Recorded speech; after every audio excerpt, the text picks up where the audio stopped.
s'explique, même la Belgique. En in Netherlands ook. Ce soir, exceptionnellement, tout s'explique et sous-titré en néerlandais. Nous ferons le point sur les origines de notre pays. Comment et pourquoi la Belgique a-t-elle été créée? Quand ont commencé les premières revendications flamandes? Comment a-t-on tracé la frontière linguistique? Et puis, gros plan aussi sur ce fameux BHV dont tout le monde parle, quelle que soit la langue.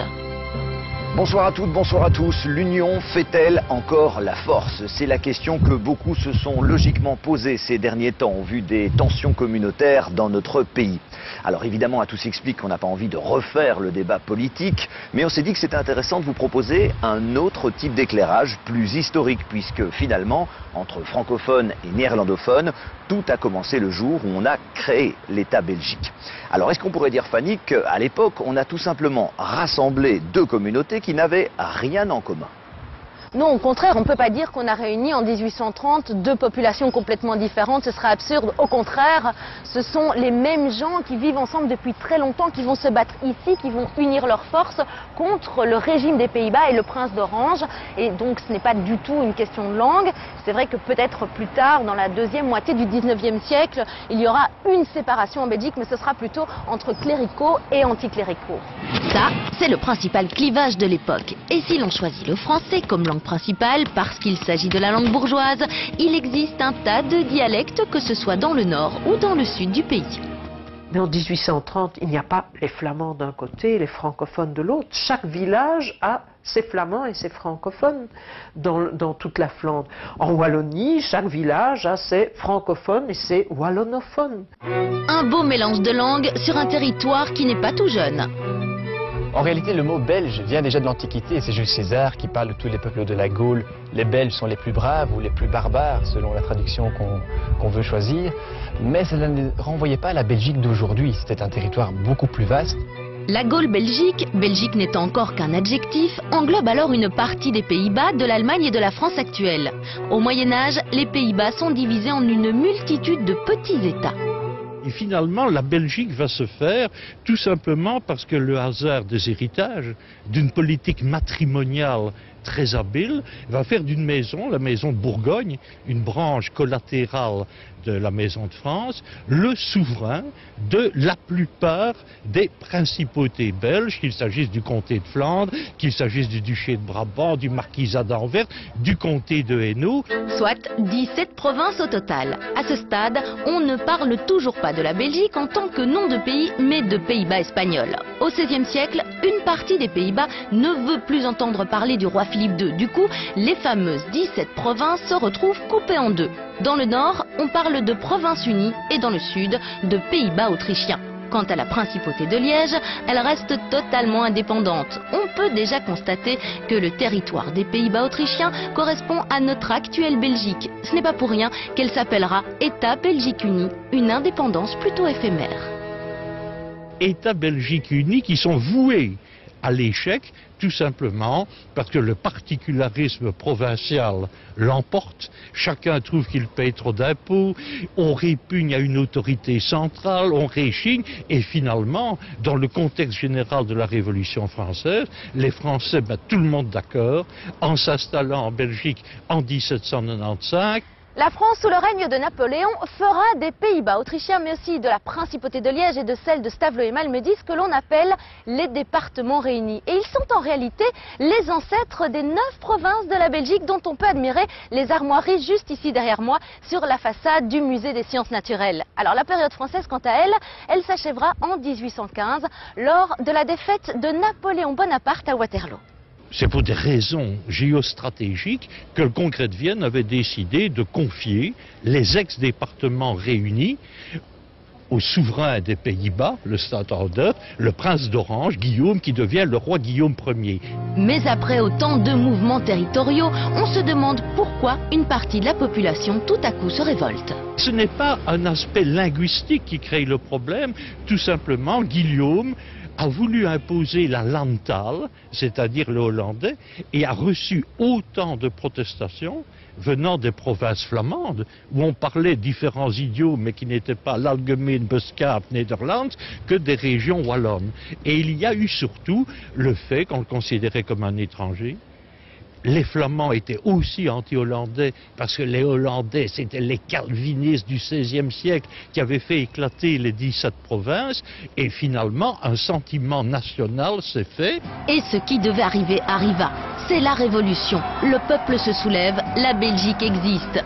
Maintenant qu'on a un pays, il faut trouver un roi qui plaise à tout le monde. En 1830, on choisit Léopold Ier car il a un grand réseau international autour de lui. Il est prince allemand, il est 2 fois l'oncle de la reine d'Angleterre, il a servi en plus sous l'armée du tsar et il va épouser la fille du roi de France. Bref, parfait pour mettre tout le monde d'accord. Mais au fond, pourquoi une monarchie et pas une république ? Je pense qu'on n'avait pas le choix, dans le sens qu'en 1830, la Belgique était entourée de monarchies. La Belgique s'était déjà distinguée en faisant une révolution. Il fallait faire reconnaître ce nouvel État par les puissances étrangères.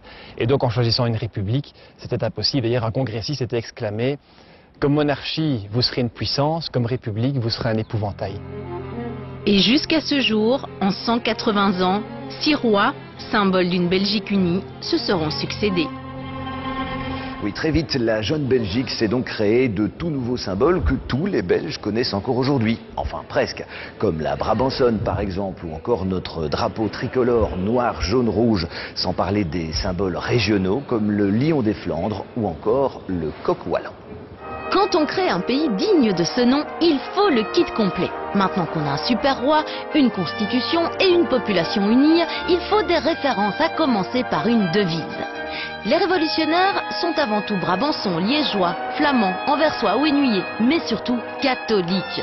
Et pour symboliser leur unité contre ces protestants qui font éclater les 17 provinces au XVIe siècle, ils reprennent cette ancienne devise. La devise « L'union fait la force » est en fait une très vieille devise puisqu'elle date du XVIe siècle. Ce serait donc anachronique de dire qu'elle fait référence à l'union des francophones et des flamands. Pas du tout. En fait, elle fait référence à l'union des catholiques et des libéraux au moment de la Révolution de 1830. On se choisit alors une journée nationale, au départ fixée en septembre, le 27 très exactement, en référence à la fin des combats. On la fixe finalement au 21 juillet, jour de la prestation de serment du roi Léopold Ier. Toute unité nationale doit avoir des symboles. Et donc, bien avant qu'on ne crée le drapeau wallon, bien avant qu'on ne crée le drapeau flamand, on a créé un drapeau belge. Ce drapeau est celui que vous connaissez aujourd'hui. Il n'est pourtant pas celui de la toute première version. Lors de la Révolution en 1830, les Belges arborent plutôt, rien que pour ennuyer les Hollandais, le drapeau français. Ce n'est que par la suite qu'on va utiliser les couleurs en référence à la Révolution brabançonne. Mais attention, tout n'est pas toujours dans le même ordre. Et donc, curieusement, les premiers drapeaux qui ont été créés par des femmes, cousus par des femmes en 1830, les laits de tissu sont à l'horizontale parce qu'elles avaient trouvé ça plus joli et certains mettaient le noir entre le rouge et le jaune et d'autres le jaune, le noir et puis le rouge. Et ce n'est que quelques mois plus tard qu'on va décider que le drapeau est vertical et que le noir doit être à la hampe, le jaune au milieu et le rouge doit flotter au vent. Pour l'hymne, c'est un petit peu le même principe. C'est d'abord une Marseillaise belge que l'on entend sur le champ de bataille. Mais très vite, la première Brabançonne est créée. Ce monument qui se trouve juste derrière moi est en fait un hommage à Genval. C'est un nom qui ne vous dit peut-être rien et pourtant il s'agit d'un poète français, celui-là même qui a écrit notre hymne national, la toute première version de la Brabançonne. Dans un premier temps, c'est un chant d'alliance avec les Hollandais qui va essayer de les ramener à la raison. Le problème, c'est que Guillaume d'Orange fait tirer sur les révolutionnaires et que Genval, auteur de l'hymne national, est tué dans ses combats. Les Belges voient rouge.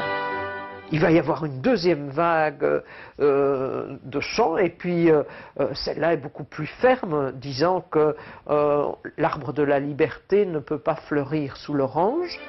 C'est finalement le ministre Charles Rogier qui, en 1860, réécrit ce texte dans un sens moins hostile vis-à-vis des Pays-Bas. Et ce n'est pas encore fini.